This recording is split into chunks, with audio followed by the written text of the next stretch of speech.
Assalamualaikum warahmatullahi wabarakatuh. Saya akan menjelaskan tentang gambaran dari pondok pesantren.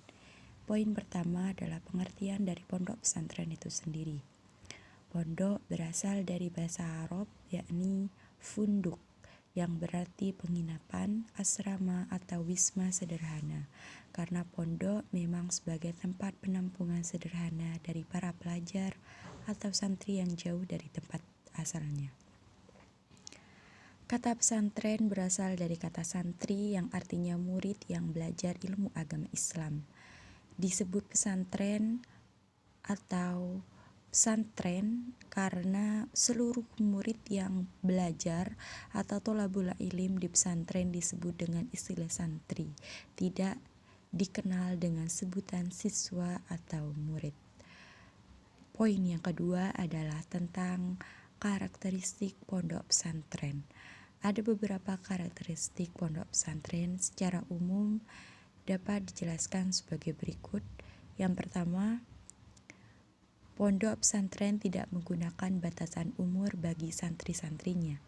Yang kedua, sebagai sentral peribadatan dan pendidikan Islam. Poin yang ketiga, pengajaran kitab-kitab Islam klasik.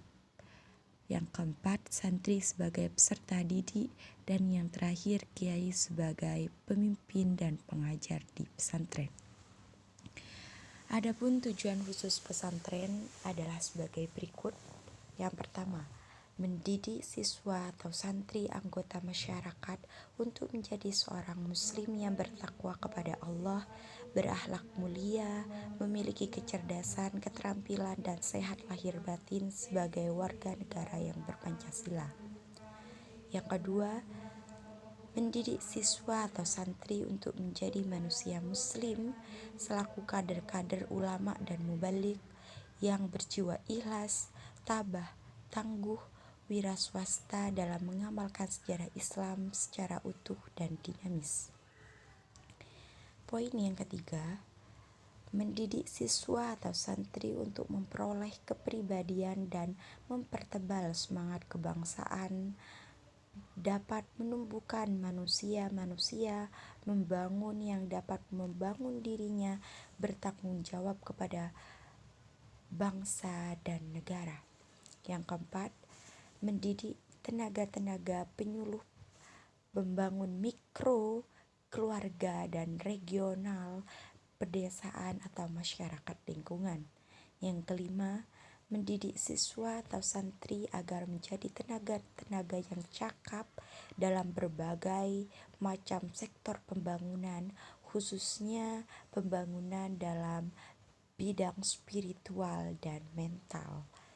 Yang terakhir adalah mendidik siswa atau santri untuk membantu meningkatkan kesejahteraan sosial masyarakat lingkungan dalam rangka usaha pembangunan masyarakat dan bangsa.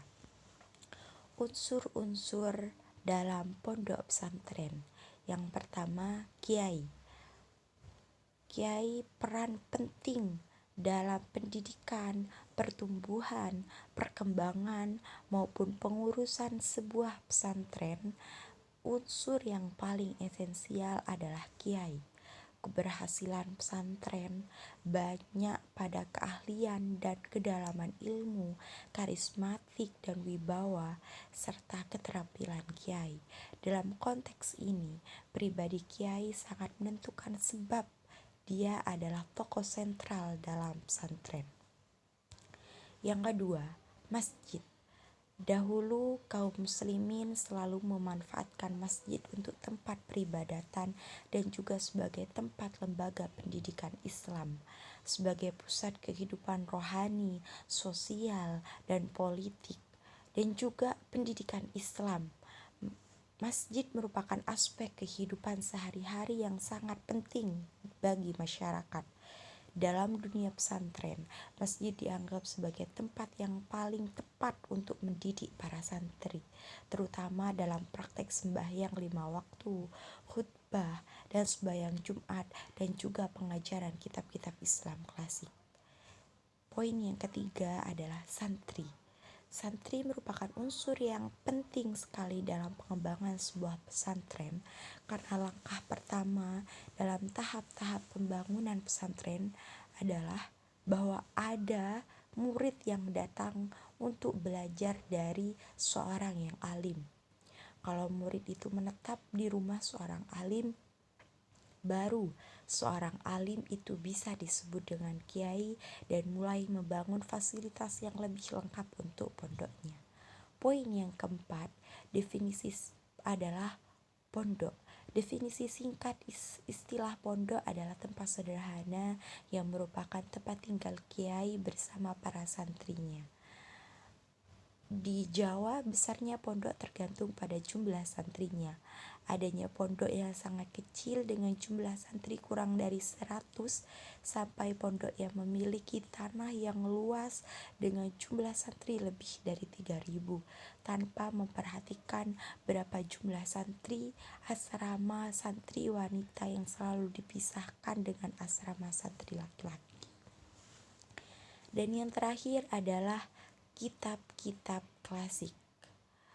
Kitab-kitab Islam klasik dikarang para ulama terdahulu dan termasuk pelajaran mengenai macam-macam ilmu pengetahuan agama Islam dan bahasa Arab. Dalam kalangan pesantren, kitab-kitab Islam klasik disebut dengan kitab kuning oleh karena warna kertas edisi-edisi kitab yang kebanyakan warna kuning. Mungkin hanya ini yang bisa saya sampaikan, kurang lebihnya mohon maaf. Wassalamualaikum warahmatullahi wabarakatuh.